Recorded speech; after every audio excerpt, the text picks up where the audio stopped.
அஸ்ஸலாமு அலைக்கும். மூசா நபி காலத்தில் பல்கம்னு ஒரு நபர் இருந்தார். அவர் எப்போதும் அல்லாஹ் தொழுது வணங்கிட்டு ரொம்ப இபாதத்தாக இருப்பாராம். ஒரு நாள் அவர் காட்டில் நின்று வணங்கிட்டு இருக்கும்போது இறைவன் அவர் கனவுல தோன்றி, உனக்கு 3 வரம் கொடுக்குறேன், எது வேணாலும் கேளு அப்படின்னு சொன்னாராம். அவர் வீட்டில் அவர் மனைவிட்ட சொல்லிட்டாரு. சொன்ன பிறகு அவங்க மனைவி சொன்னாங்க, என்னை அழகி ஆக்கிருங்களேன், நான் பிரபஞ்சம் அழகி ஆகிட்டா எல்லாரும் என்னை மதிப்பாங்கல்ல அப்படின்னாரு. இல்லை வேணாம் வேணாம், நம்ம வேறு வரம் கேட்போம் அப்படின்னா. இல்லை எனக்கு அழகி ஆக்கணும், அந்த வரம் தான் வேணும் அப்படின்னு சொன்னான். சரின்னு அவர் அழகி ஆக்கி விட்டாங்களாம். முதல் வரத்தை பயன்படுத்தி அழகி ஆகிட்டாங்களாம். அழகி ஆனவுடனே அப்பா ஒரே கூட்டம், ஆம்பளை பொம்பளை எல்லாரும் கை கொடுக்க கொள்ள, நீங்கள் அழகாக இருக்கீங்க பாராட்டுறது, அவங்க கூட பேசுறது, இப்படியே இருந்துகிட்டே இருந்தாங்களாம். சில ஹஸ்பண்டை திரும்பி கூட பார்க்கவே மாட்டேங்கிறாங்களாம். நான் தானே அழகி ஆக்கி விட்டேன், எனக்கு எதிராக எல்லாமே செய்கிறாங்க அப்படின்ட்டு நாயா மாற்றிட்டாராம். 2வது வரத்தை பயன்படுத்தி நாயா மாற்றிட்டாராம். இப்போ தெருவில் நின்று லொன்னு குலைச்சிக்கிட்டே இருக்காங்க.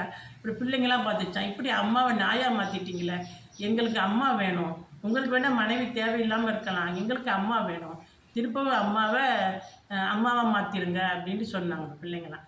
சரி என் பொண்டாட்டியை திருப்பம் மனுஷியாக ஆக்கிறேன் அப்படின்ட்டு அல்லாட்ட வரேன்னு சொல்லி கேட்டாராம். சரின்னு 3வது வரத்தை பயன்படுத்தி திரும்பவும் மனைவி ஆகிட்டாங்களாம். இப்படி தான் நம்ம வேஸ்ட்டாக 3 வரத்தை வேஸ்ட் பண்ணிடுறோம்.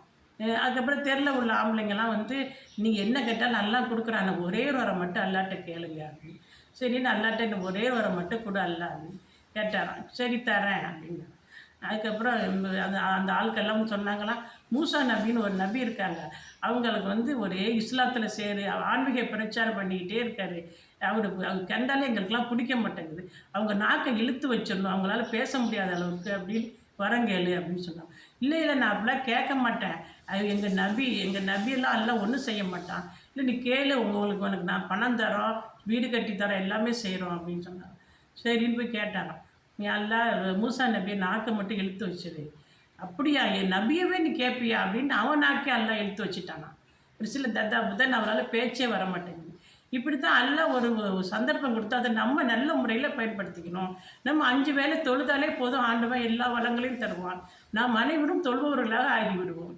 அஸ்ஸலாமு அலைக்கும்.